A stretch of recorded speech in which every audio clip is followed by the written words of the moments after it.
पंच परमेश्वर। जुम्मन शेख और अलगू चौधरी पक्के मित्र थे।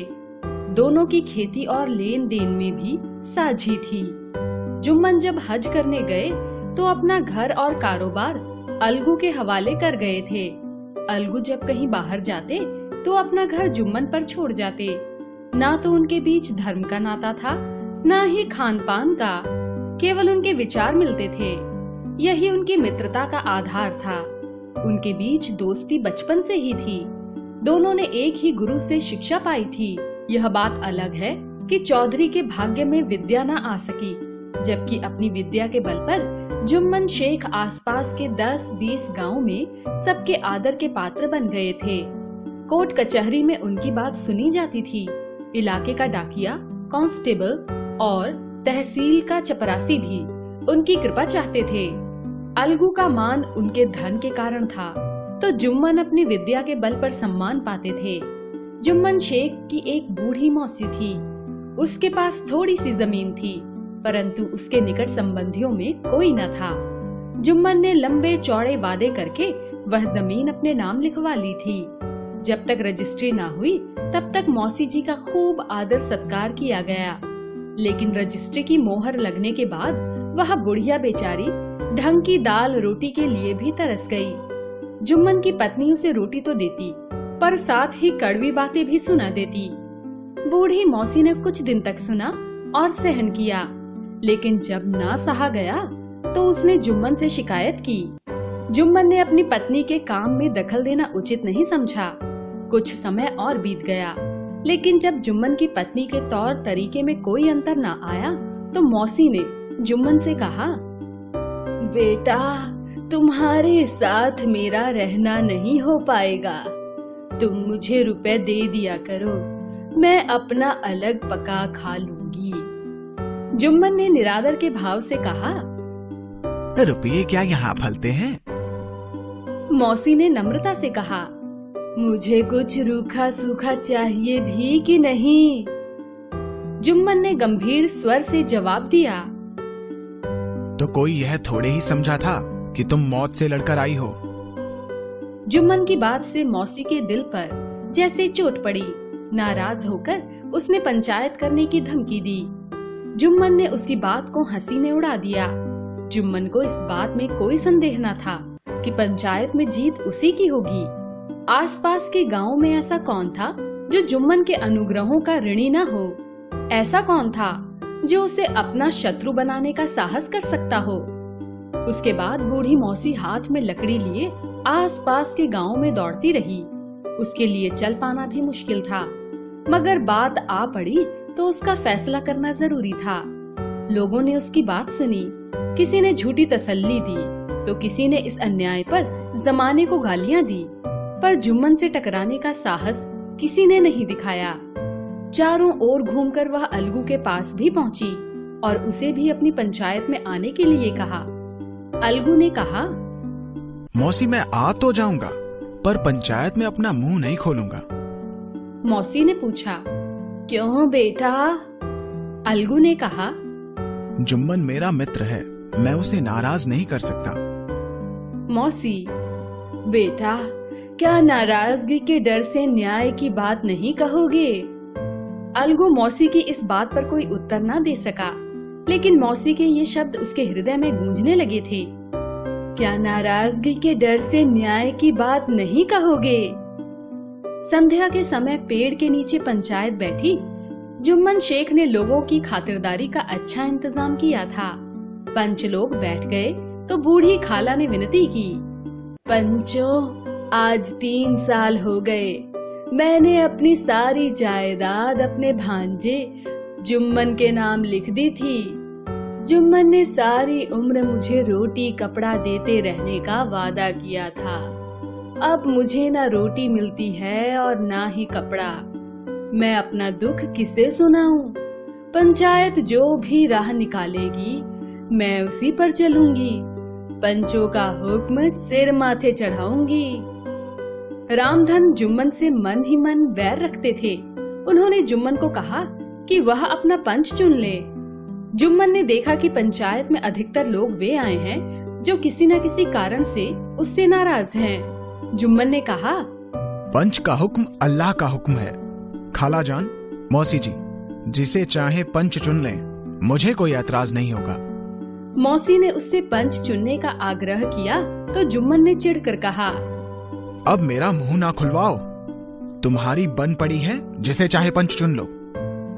मौसी बोली, बेटा खुदा से डरो, पंच ना किसी के दोस्त होते हैं ना किसी के दुश्मन। कैसी बात कहते हो? तुम्हारा और किसी पर विश्वास ना हो तो जाने दो। अलगू चौधरी को तो मानते हो, लो मैं उन्हीं को सरपंच चुनती हूँ। अलगू का नाम सुनकर जुम्मन तो आनंद से फूल उठे, लेकिन अलगू कतराने लगे। बोले, मौसी तुम तो जानती ही हो कि मेरी जुम्मन से पक्की दोस्ती है। मौसी ने गंभीर स्वर में कहा, बेटा दोस्ती के लिए कोई अपना कर्तव्य नहीं छोड़ता। पंच के दिल में खुदा बसता है, उसके लिए ना तो कोई अपना होता है ना पराया। पंचों के मुंह से जो बात निकलती है वह खुदा की तरफ से निकलती है। अलगू चौधरी सरपंच हुए। रामधन मिश्र और उनके जैसे जुम्मन के अन्य विरोधियों ने मन ही मन बुढ़िया को बहुत कोसा। अलगू चौधरी बोले, जुम्मन शेख, हम और तुम पुराने दोस्त हैं। जब काम पड़ा तुमने हमारी मदद की है और हमसे भी जो कुछ बन पड़ा तुम्हारी सेवा करते रहे हैं। मगर इस समय तुम और बूढ़ी मौसी दोनों हमारी निगाह में बराबर हो। तुमको पंचों से जो कुछ कहना हो कहो। जुम्मन को पूरा विश्वास था कि अब बाजी मेरी है। ये सब बातें तो दिखाने के लिए हैं। उसने पंचायत को बताया कि उसने जायदाद के बदले अपनी मौसी को जीवन भर खाना कपड़ा देना स्वीकार किया था। मैंने आज तक उन्हें कोई तकलीफ नहीं दी, लेकिन मेरी पत्नी से अनबन रहने लगी तो मौसी ने अलग रहने का फैसला किया है। वे चाहती हैं कि मैं उन्हें अलग से हर महीने खर्च देता रहूं, लेकिन उनकी जितनी जायदाद है उससे इतना लाभ नहीं होता कि मैं उन्हें अलग से खर्च दे सकूं। अलगू चौधरी ने जुम्मन की बातें सुनी। उसे कचहरी से काम पड़ता रहता था। उसने जिरह शुरू की। उसका एक एक प्रश्न जुम्मन के हृदय पर हथौड़े की तरह चोट कर रहा था। जुम्मन चकित थे कि अलगू को क्या हो गया है। अभी यह अलगू मेरे पास बैठा दोस्तों की तरह बात कर रहा था, अब पता नहीं क्या हो गया कि दुश्मन की तरह पेश आ रहा है। क्या इतने दिनों की दोस्ती कुछ काम नहीं आएगी? जुम्मन शेख सोच विचार में डूबे थे। अलगू चौधरी ने अपना फैसला सुनाया। जुम्मन शेख, पंचों ने इस मामले पर विचार किया। उन्हें हर तरह से यही ठीक लगता है कि मौसी को हर महीने का खर्च मिलना चाहिए। मौसी जी की जायदाद से इतनी कमाई तो होती ही है कि उन्हें अलग से खर्च दिया जा सके। अगर जुम्मन को खर्च देना मंजूर ना हो तो जुम्मन के नाम हुई रजिस्ट्री को रद्द मान लिया जाए। यह फैसला सुनते ही जुम्मन सन्नाटे में आ गए। इसे समय के हेर फेर के सिवा और क्या कहें। जिस पर पूरा भरोसा था उसने समय पड़ने पर धोखा दिया। ऐसे ही अवसरों पर झूठे सच्चे मित्रों की परीक्षा हो जाती है। रामधन मिश्र और अन्य पंच अलगू चौधरी द्वारा किए गए न्याय की दिल खोलकर प्रशंसा कर रहे थे। वे कह रहे थे, इसका नाम पंचायत है, दूध का दूध और पानी का पानी कर दिया। इस फैसले ने अलगू और जुम्मन की दोस्ती की जड़ें हिला दी। अब वे साथ साथ नजर नहीं आते थे। उनमें शिष्टाचार का व्यवहार अधिक होने लगा था। जुम्मन को हर घड़ी यह सोच रहती थी कि किसी तरह बदला लेने का अवसर मिले। जुम्मन को बदला लेने का अवसर भी जल्दी ही मिल गया। पंचायत के 1 महीने बाद अलगू का एक बैल मर गया। जुम्मन ने दोस्तों से कहा, यह धोखेबाजी की सजा है। अलगू को भी संदेह हुआ कि जुम्मन ने बैल को विष दिया है। अलगू के लिए अकेला बैल किसी काम का न रहा था। उसने जोड़ा ढूंढने की बड़ी कोशिश की, पर सफलता न मिली। तो यही सोचा कि इस अकेले बैल को बेचकर नया जोड़ा लाया जाए। गांव में एक समझू साहू थे। वह इक्का गाड़ी हाँकते थे। उन्होंने बैल देखा, गाड़ी में दौड़ाया, मोल भाव किया और उसे लाकर द्वार पर बांध ही दिया। 1 महीने बाद पैसे चुकाने का वादा किया गया। समझू लालची इंसान थे। नया बैल मिला तो उससे दिन रात काम लेने लगे। एक दिन में 3-3, 4-4 चक्कर मंडी के लगाते। बैल के लिए चारे पानी की फिक्र ना करते। अलगू चौधरी के घर में तो बैल की खूब सेवा होती थी। वह मीलों दौड़ता चला जाता, लेकिन सूखा चारा खाकर तो एक पग चलना भी मुश्किल था। महीने भर में ही हड्डियां निकल आई। एक दिन साहू जी ने दूना बोझा लादा।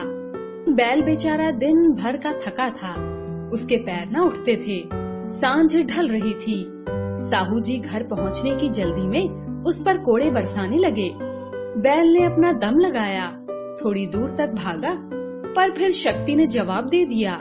वह धरती पर गिर पड़ा और ऐसा गिरा कि फिर न उठ सका। साहू जी बहुत चीखे चिल्लाए, पर आसपास कोई न था जो मदद के लिए आता। गाड़ी पर सामान लदा था, पास में पैसे भी थे। गाड़ी छोड़कर घर नहीं जा सकते थे, इसलिए रात भर जागते रहने का निश्चय करके वे वहीं लेट गए। नींद न आए, इसके लिए कई तरह के प्रयास करते रहे, लेकिन आधी रात के बाद पता न चला कब आंख लग गई। नींद खुली तो देखा रुपयों वाली थैली और गाड़ी पर लदा काफी सामान गायब था। रोते बिलखते घर पहुँचे। उनकी पत्नी भी पहले तो रोई, फिर अलगू चौधरी को गालियां देने लगी। इस घटना को हुए कई महीने बीत गए। अलगू जब अपने बैल के दाम मांगते, तब साहू और उसकी पत्नी दोनों ही पागल कुत्ते की तरह काट खाने को आते। वाह, यहाँ तो सारे जन्म की कमाई लुट गई, सत्यानाश हो गया। इन्हें दामों की पड़ी है। मुर्दा बैल दिया था, उस पर दाम मांगने चले हैं। आंखों में धूल झोंक दी। इस तरह की फटकारे सुनकर बेचारे चौधरी अपना सा मुंह लेकर लौट आते, परंतु एक बार वे भी गर्म हो पड़े। हाथापाई की नौबत आ गई। शोर सुनकर गांव वाले भी जमा हो गए। किसी ने अच्छा परामर्श दिया कि पंचायत कर लो, जो कुछ तय हो जाए उसे स्वीकार कर लो। इस तरह झगड़ने से कोई हल न होगा। साहू जी राजी हो गए। अलगू ने भी हाँ कर दी। इसके बाद तीसरे दिन उसी वृक्ष के नीचे फिर पंचायत बैठी। रामधन मिश्र ने कहा, अब देरी क्यों है? पंचों का चुनाव हो जाना चाहिए। बोलो चौधरी, किसको पंच चुनते हो? अलगू ने दीन भाव से कहा, समझू साहू ही चुन ले।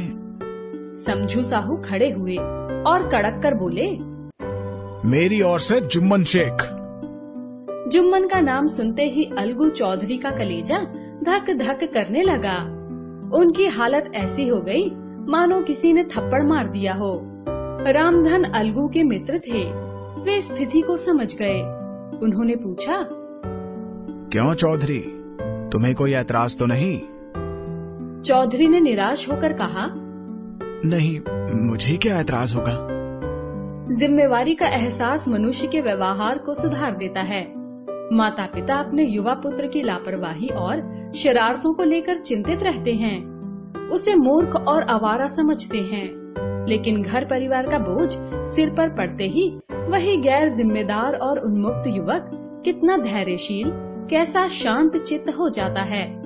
यह भी जिम्मेदारी के एहसास का ही परिणाम है। जुम्मन शेख के मन में भी सरपंच का उच्च स्थान ग्रहण करते ही अपनी जिम्मेदारी का भाव पैदा हुआ। उसने सोचा, मैं इस वक्त न्याय और धर्म के सर्वोच्च आसन पर बैठा हूँ। मेरे मुंह से जो कुछ इस समय निकलेगा वह देववाणी के समान है, और देववाणी में मेरे मन के विकारों का समावेश नहीं होना चाहिए। मेरा सत्य से जरा सा भी हटना उचित न होगा। पंचों ने दोनों पक्षों से सवाल जवाब करने शुरू किए। बहुत देर तक दोनों दल अपने अपने पक्ष का समर्थन करते रहे। इस विषय में तो सब सहमत थे कि समझू को बैल का मूल्य देना चाहिए। दो महाशय इस कारण से कुछ छूट देना चाहते थे कि बैल के मर जाने से समझू को हानि हुई है, जबकि दो महाशय समझू साहू से दाम के साथ साथ दंड लगाने के पक्ष में भी थे, ताकि फिर कोई पशुओं के साथ निर्दयता न करे। अंत में जुम्मन ने फैसला सुनाया, अलगू चौधरी और समझू साहू, पंचों ने तुम्हारे मामले पर अच्छी तरह विचार किया। समझू को उचित है कि बैल का पूरा दाम दे दे। जिस वक्त उन्होंने बैल लिया उसे कोई बीमारी ना थी। अगर उसी समय दाम दे दिए जाते तो आज समझो उसे वापस लेने का आग्रह ना करते। बैल की मृत्यु इस कारण हुई कि उससे बड़ा कठिन परिश्रम लिया गया। उसके दाने चारे का कोई अच्छा प्रबंध ना किया गया। रामधन मिश्र बोले, समझू ने बैल को जानबूझकर मारा है, इसलिए उसे दंड देना चाहिए।